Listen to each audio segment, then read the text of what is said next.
नमस्कार दोस्तों, स्वागत है आपका मेरे चैनल कॉमिक्स लाइफ में। शुरू करते हैं मनोज कॉमिक्स की एक और मज़ेदार कॉमिक्स, इंसाफ का पुजारी। इंसाफ का पुजारी, लेखक बिमल चटर्जी, चित्रांकन राम वाइरकर। रामगढ़ गांव का केशव वर्मा एक दिन सख्त बीमार पड़ा और स्वर्ग सिधार गया।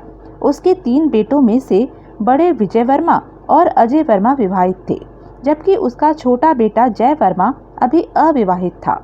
लेकिन केशव को स्वर्ग सिधारे अभी 6 माह भी नहीं बीते थे कि दोनों बहुओं ने अपने देवर जय के विरुद्ध अपने अपने पतियों के कान भरने शुरू कर दिए। जय अब जवान हो गया है जी, उसे भी क्यों नहीं अपने साथ खेत में काम करने को ले जाते। कई दिनों से मैं भी यही सोच रहा हूँ। क्यों जी, कब तक अपने जवान भाई को खाट पर बिठाकर खिलाते रहेंगे? खेत में काम करे दोनों बड़े भाई और मजे उड़ाए छोटा भाई। वाह क्या बात है। तुम ठीक कहती हो बिमला, इस विषय में मैं बड़े भैया से बात करूंगा। आखिर जय कब तक निठल्ला बैठा हमारे सिर पर खाता रहेगा। और एक दिन, जय तुम हर समय निठल्लों की तरह घूमते ही रहोगे या कुछ घर के काम काज में भी हाथ बटाओगे? आज समय पर घर आकर दूध दूह जाना। बहुत अच्छा भाभी। जब दूध दूहने के समय जय घर नहीं पहुंचा। दीदी, अब तो जय की हरकतें बर्दाश्त नहीं होती। उसे रोज खाने को तो कटोरी भर मक्खन चाहिए, लेकिन दूध दूहने के नाम पर उसकी नानी मरती है। चिंता मत करो बहन, आज मैं उसे अच्छी तरह मक्खन खिलाऊंगी। रात को जब तीनों भाई भोजन करने बैठे, क्या बात है भाभी, आज तुमने मक्खन नहीं दिया मुझे? तुम मक्खन की बात करते हो, मैं तो आज तुम्हें रोटी भी ना देती। वह तो। और दोनों भाभी जय को तरह तरह के ताने देने लगी। उनकी चक चक से बड़ा भाई विजय झुंझला उठा। अब बस भी करो भगवान, हम दोनों को तो शांति से भोजन करने दो। इस निकम्मे के लिए हम दोनों के खाने का मजा क्यों खराब करती हो? विजय का कहा जय को चुप गया। तो बड़े भैया भी अब घर में मेरी गिनती नहीं करते, जैसे मैं कोई हूँ ही नहीं। तभी मझले भाई अजय ने मक्खन मांगा। भाभी तनिक मक्खन तो और देना। अभी लो देवर जी। बड़ी भाभी रानी ने करछी से जैसे ही अजय की कटोरी में मक्खन डाला, जय अपना अपमान महसूस कर उठ खड़ा हुआ। जय, थाली में अन्न छोड़कर जा रहे हो? जब परिश्रम करके अन्न लाओ तब दिखाना इतने नखरे। ठीक है भाभी, अब मैं उसी दिन इस घर में भोजन करूंगा जब मुझ में अन्न जुटाने की क्षमता हो जाएगी। और जय अपने कमरे में जाकर भूखे पेट ही सो गया। दोनों बड़े भाइयों ने भी उसकी सुध बुध लेने की जरूरत नहीं समझी। दूसरे दिन सुबह, जय तुम्हें अपनी भाभी से अपने रात के व्यवहार के लिए क्षमा मांगनी चाहिए। बड़े भैया, रात को मेरी नहीं बड़ी भाभी का व्यवहार गलत था। यदि मैं कमाता नहीं हूँ तो इसका मतलब यह तो नहीं कि वे मुझे बात बात पर ताने देती रहें। मैं उनसे हरगिज माफी नहीं मांगूंगा। इतना क्रोध ठीक नहीं होता जय। तुम्हारी भाभी ने कल जो कुछ कहा वह ठीक ही तो कहा था। अब तुम सयाने हो गए हो। अब तुम्हें हमारे ऊपर बोझ बने नहीं रहना चाहिए। हमारे काम में हाथ बटाना चाहिए और मेहनत करके खाना चाहिए। ठीक है भैया, यदि आपकी ऐसी ही इच्छा है तो कल से मैं अपने हिस्से के खेत में खेती करूंगा और अपनी मेहनत का ही खाऊंगा। अपने हिस्से के खेत पे खेती करोगे? यह क्या बकवास है? जय, खेत उसी का होता है जो उसमें मेहनत करे, अपना खून पसीना बहाए, और यह सब हम दोनों भाई कर रहे हैं, तुम नहीं। इसलिए सारी जमीन जायदाद पर मेरा और अजय का ही अधिकार है, तुम्हारा उस पर कोई हक नहीं। यह मेरे साथ सरासर अन्याय है, धोखा है। यह ठीक है कि मैं आप लोगों के साथ खेत पर काम नहीं करता, लेकिन जमीन जायदाद पर मेरा भी बराबर का हक है। यदि आप लोग मुझे अपने साथ नहीं रखना चाहते और मुझे अपने ऊपर बोझ समझते हैं तो मुझे मेरा हिस्सा देकर अलग कर दीजिए। मैं अपना कमाऊंगा और अपना ही खाऊंगा। क्या? तभी मंझला भाई अजय भी वहां आ पहुंचा। सुना अजय, जय क्या कह रहा है? यह जमीन जायदाद में अपना हिस्सा मांगता है। हाँ, मुझे मेरा हिस्सा चाहिए। यदि आप लोगों ने मेरा हक मुझे नहीं दिया तो मैं पंचायत बुलाऊंगा, अदालत का दरवाजा खटखटाऊंगा। तराक! आह! नीच कमीने, एक तो कोई भी काम नहीं करता, ऊपर से बड़े भैया से जबान लड़ाता है। निकल जाए इस घर से कामचोर, आज से हमारा तेरा कोई नाता नहीं। और सुनो जय, हम तुम्हें जमीन जायदाद में से 1 फूटी कौड़ी भी नहीं देंगे। तुम्हें जो करना हो कर सकते हो। अपने भाइयों के व्यवहार पर जय की आंखों में आंसू छलछलाए। ठीक है भैया, मैं इसी समय घर छोड़कर जा रहा हूँ, लेकिन ध्यान रखना एक दिन आप लोगों को अपने किए पर ज़रूर पछताना पड़ेगा। और जय उसी समय घर छोड़कर चल दिया। यह ठीक नहीं हुआ अजय, गांव वाले सुनेंगे तो क्या कहेंगे। अब छोड़ो भी इस बात को भैया, गांव वाले पूछेंगे तो कह देंगे कि जय कहीं घूमने गया है। और यदि जय ने जाते जाते गांव वालों को सब कुछ बता दिया तो मुझे विश्वास है वह मूर्ख ऐसा हरगिज नहीं करेगा। इधर जय जब अपने गांव से बहुत दूर निकल आया तो थक कर एक पेड़ के नीचे ठहर गया। घर छोड़कर आ तो गया, परंतु अब जाऊंगा कहाँ और करूंगा क्या। लेकिन शीघ्र ही, कोई बात नहीं, जब मन में दृढ़ निश्चय हो तो मंजिलें भी मिल ही जाएंगी। 2 दिन बाद जय भूखा प्यासा अपने राज्य की राजधानी राजनगर में जा पहुंचा। आहा, हमारे देश की राजधानी इतनी सुंदर होगी ऐसा तो मैंने सोचा भी नहीं था। इतना बड़ा नगर है, यहाँ मुझे कोई छोटा मोटा काम जरूर मिल जाएगा, लेकिन चलकर पहले कुछ खा पी लूं, फिर काम की तलाश करूंगा। वह एक भोजनालय में पहुंचा। श्रीमान, मैं एक परदेसी हूँ, मुझे भोजन करना है, परंतु मेरे पास भोजन का मूल्य चुकाने के लिए धन नहीं है। फिर उसने उसे आप बीती सुना दी। दुकान का मालिक एक दयालु इंसान था। कोई बात नहीं युवक, 15 दिन तक तुम उधार में भोजन कर सकते हो, लेकिन धन का जुगाड़ होते ही मेरा उधार चुकता करना तुम्हारा पहला कर्तव्य होगा। आपका बहुत बहुत धन्यवाद श्रीमान, मैं आपकी बात ध्यान रखूंगा। कुछ खा पीकर जय काम की खोज में लग गया। कोई काम मिलेगा सेठ जी? इस समय तो कोई काम नहीं है युवक, लेकिन कुछ दिन बाद आना, तुम्हें काम अवश्य मिलेगा। इसी तरह कई दिन बीत गए। दिन के समय वह काम की तलाश करता और रात उधार वाले भोजनालय से खा पीकर नगर के एक बाग में सोकर बिता देता। काम की तलाश करते करते आज पूरा 1 सप्ताह बीत चुका है, लेकिन अभी तक कोई काम नहीं मिला। कैसे चुकाऊंगा खाने का उधार? हे भगवान, मुझे रास्ता दिखा, मुझ पर दया कर। एक दिन जब फटेहाल जय उसी उधार वाले भोजनालय में भोजन कर रहा था, ढम ढम ढम, ओह, शायद कोई मुनादी की जा रही है, मुझे भी सुननी चाहिए, हो सकता है मेरे लिए कोई काम की बात निकल आए।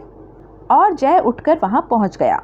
भाइयों, जैसा कि आप सभी को विदित है कि 6 महीने से हमारे महाराज राज्य के महामंत्री स्वर्गीय वीर सिंह जी के निधन के बाद से नए महामंत्री का चुनाव करने में लगे हैं, लेकिन अभी तक उन्हें महामंत्री के पद के लिए कोई उपयुक्त आदमी नहीं मिला है। अतः यदि आप में से कोई चाहे तो वह भी महामंत्री पद के लिए उचित परीक्षा देकर अपना भाग्य आजमा सकता है। बोलो महाराज श्री विजयपाल की जय। मुनादी सुनकर जय सीधा भोजनालय के मालिक चारुदत्त के पास पहुंचा।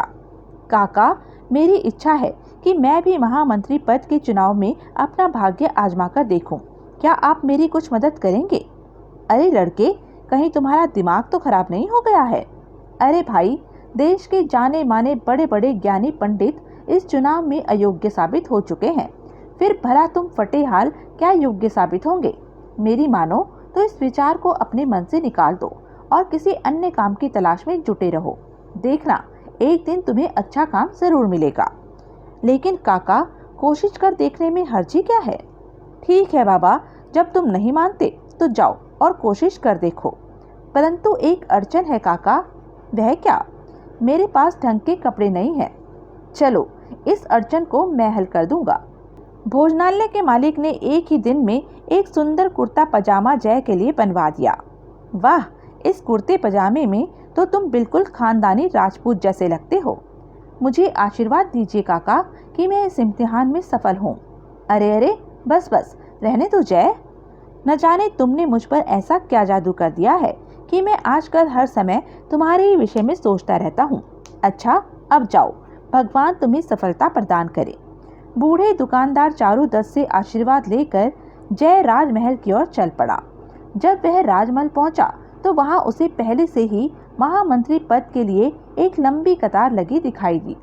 श्रीमान जी, क्या यह कतार महामंत्री पद के उम्मीदवारों की है?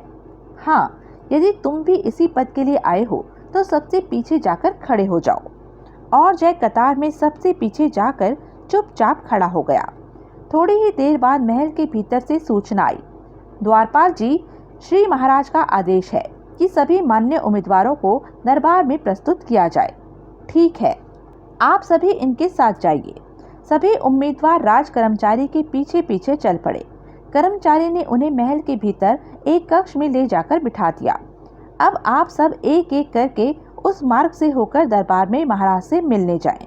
कर्मचारी द्वारा बताए गए द्वार से होकर एक एक कर सभी राजा से मिलने जाने लगे। अंत में जय की बारी आई। जाइए श्रीमान, अब आप भी महाराज से जाकर मिलिए। धन्यवाद। लेकिन जब जय उस द्वार से होकर एक दूसरे कमरे में पहुंचा। ठहरो भाई, पहले मेरी दक्षिणा दो, फिर आगे बढ़ो। दक्षिणा? हाँ, दक्षिणा। जो भी व्यक्ति राजा से मिलने जाता है वह मुझे कुछ न कुछ देकर ही जाता है, अतः तुम भी मेरी दक्षिणा मुझे दो और आगे बढ़ो, वरना मैं तुम्हें आगे नहीं जाने दूंगा। लेकिन मेरे पास तो इस वक्त फूटी कौड़ी भी नहीं है। तब भी चिंता की कोई बात नहीं। यदि तुम महामंत्री नहीं भी बन सके तो भी श्री महाराज जी तुम्हें 4 स्वर्ण मुद्राएं इनाम में देंगे। यदि तुम लौटते वक्त ही मुझे कुछ देने का वायदा करो तो मैं तुम्हें आगे जाने दे सकता हूँ। रिश्वत? बेटा, मेरा नाम भी जय वर्मा है। ऐसी दक्षिणा दूंगा कि जीवन भर याद रखोगे। लेकिन प्रकट में वह बोला, ठीक है भाई, महाराज जी इनाम में मुझे जो कुछ भी देंगे उसमें से आधा हिस्सा मैं तुम्हें दे दूंगा। ठीक है, मुझे मंजूर है श्रीमान। अब आप आराम से इस मार्ग से होकर आगे बढ़िए। लेकिन इससे पहले कि जय उस मार्ग की ओर बढ़ता, 2 राज कर्मचारी और वहां आ पहुंचे। वह दोनों भी पहले कर्मचारी की तरह जय से रिश्वत मांगने लगे। ठीक है भाई, इन्हें आधा देकर जो आधा बचेगा उसमें से तुम दोनों आधा आधा बांट लेना। अब तो मुझे दरबार में जाने दो। अवश्य श्रीमान, हम दोनों आपको दरबार में ले जाने के लिए ही आए थे। चलिए शीघ्र ही। युवक, क्या तुम जानते हो कि तुम यहाँ किस लिए आए हो? हाँ महाराज, महामंत्री पद के लिए परीक्षा देने आया हूँ। लेकिन युवक, मुझे तो तुम में ऐसी कोई खूबी नहीं दिखाई देती जिससे प्रभावित होकर हम तुम्हें महामंत्री का पद सौंपकर निश्चिंत हो सके। आप ठीक कहते हैं महाराज। वास्तव में मैं एक गरीब और अयोग्य इंसान हूँ, इसलिए मैंने भी महामंत्री बनने का फैसला अब बदल दिया है। लेकिन महाराज, मेरी आपसे एक विनती जरूर है। आशा है आप मुझे निराश नहीं करेंगे। महाराज विजयपाल जय के एक निडर और साहसी युवक होने पर प्रसन्न हो बोले। युवक, तुम पहले उम्मीदवार हो जिसने हमसे निर्भय होकर बात की है। हम वचन देते हैं कि हम तुम्हें निराश नहीं करेंगे। बोलो, क्या विनती है तुम्हारी? महाराज, आप महामंत्री के चुनाव में असफल होने वाले व्यक्ति को 4 स्वर्ण मुद्राएं देकर विदा करते हैं ना? मैं चाहता हूँ। चुप क्यों हो गए युवक? तुम्हें जो कुछ कहना है निसंकोच होकर कहो। तो सुनिए महाराज, मुझे 4 स्वर्ण मुद्राएं देने के बदले इसी समय पूरे 100 कोड़े लगाने का आदेश दिया जाए। ओह नहीं। क्या? युवक, तुम होश में तो हो? जानते हो तुम पागलपन में क्या कह रहे हो?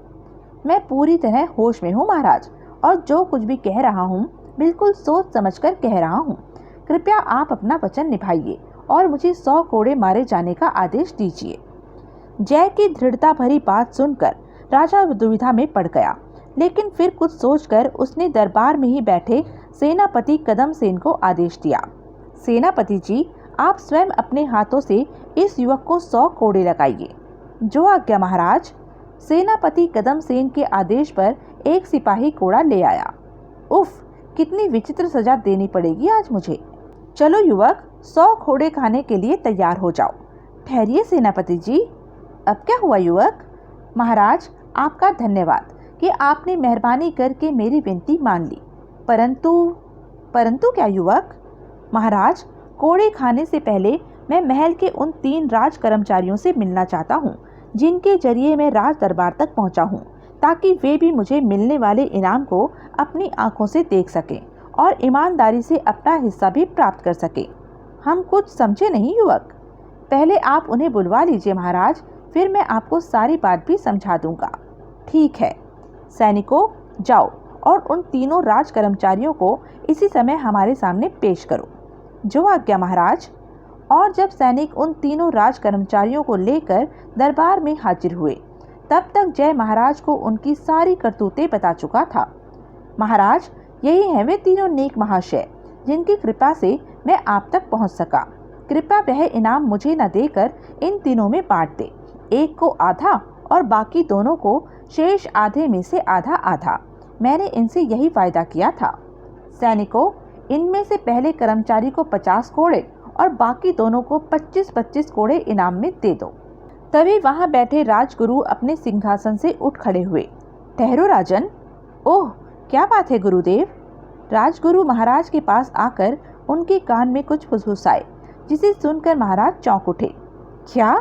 अगले ही पल, तुम्हारा नाम क्या है युवक?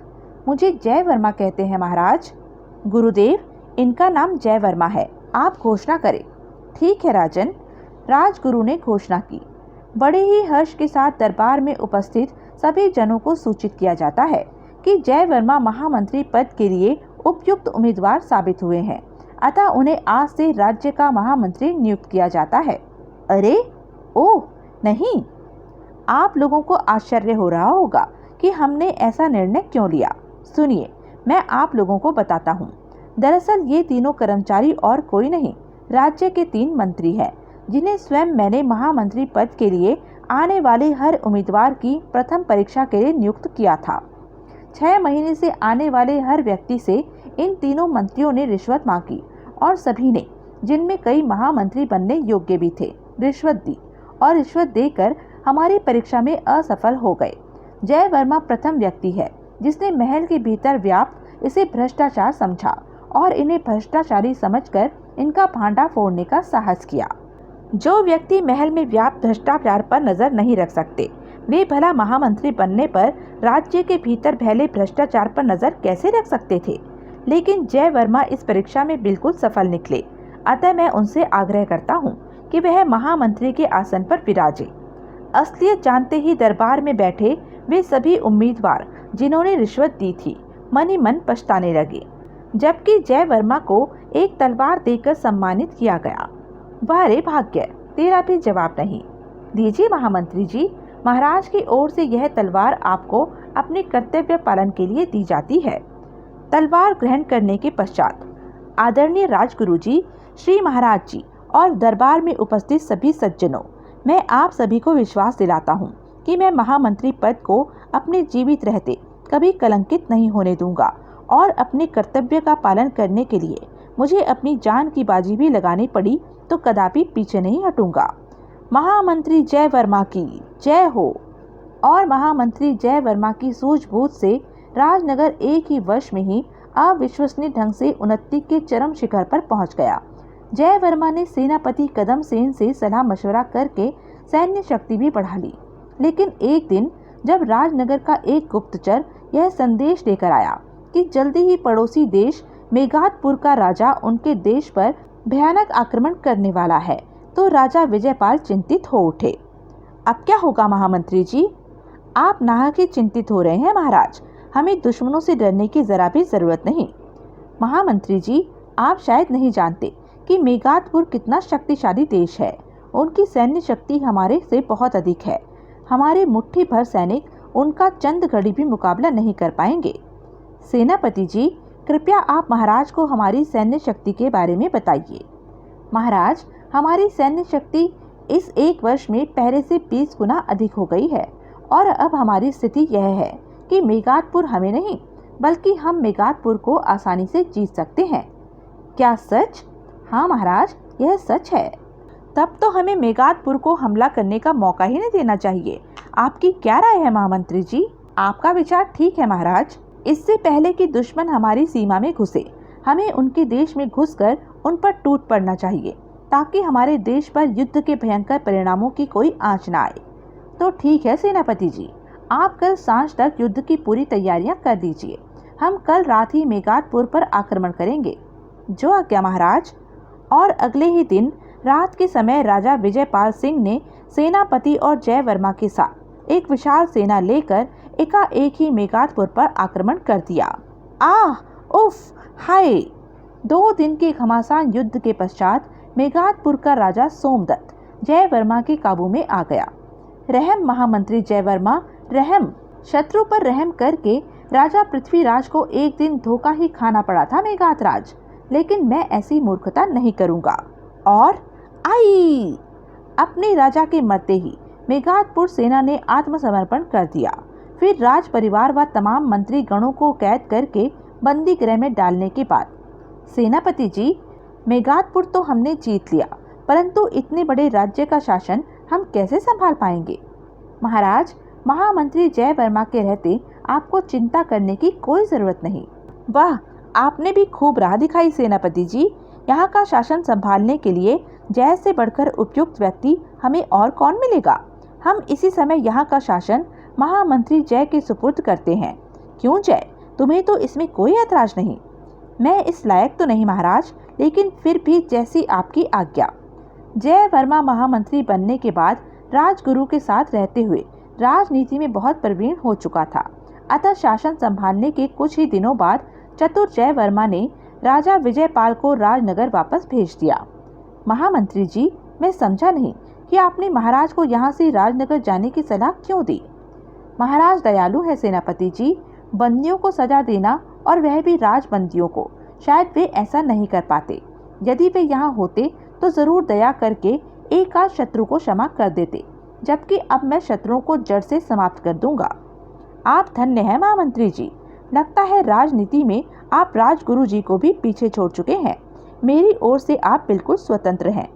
धन्यवाद सेनापति जी, अब मैं और निश्चिंत हो गया। फिर जय वर्मा ने क्रूर और कठोर बनकर मेघातपुर राज परिवार के एक एक सदस्य को अपने आदेश से मौत की घाट उतरवा दिया। महामंत्री जी, अब मेघातपुर राज्य में हमारा कोई शत्रु जीवित नहीं रहा। यदि आपकी इजाजत हो तो मैं भी वापस राजनगर लौट जाऊं? नहीं सेनापति जी, नहीं। अभी हमारा संतुष्ट होकर बैठ जाना उचित नहीं होगा। सुनिए, मैं चाहता हूं कि आप कुछ दिन यहीं रहकर मेघातपुर और उसकी सीमाओं पर नजर रखें। मैं राजनगर जाकर यहाँ के लिए कुछ जरूरी व्यवस्था करता हूँ। ठीक है, जैसी आपकी इच्छा। इधर राजनगर में महारानी, क्यों न हम जय वर्मा से अपनी इकलौती बेटी मीरा का विवाह कर दें। जय वर्मा जैसा योग्य, भद्र एवं बहादुर वर हमें अपनी बेटी के लिए और कोई नहीं मिलेगा। आपने तो मेरे मुख की बात छीन ली महाराज। यह शुभ कार्य जितनी जल्दी हो जाए उतना ही अच्छा है। ठीक है, मैं जैसे बात करूंगा। मुझे विश्वास है वह इस रिश्ते से इनकार नहीं करेगा। तो यह थी अब तक की कहानी। आगे की कहानी जानने के लिए बने रहें मेरे साथ। और हाँ, मेरे चैनल को लाइक, शेयर और सब्सक्राइब करना ना भूलें। और कमेंट करके ज़रूर बताएं कि यह वीडियो आपको कैसा लगा। धन्यवाद।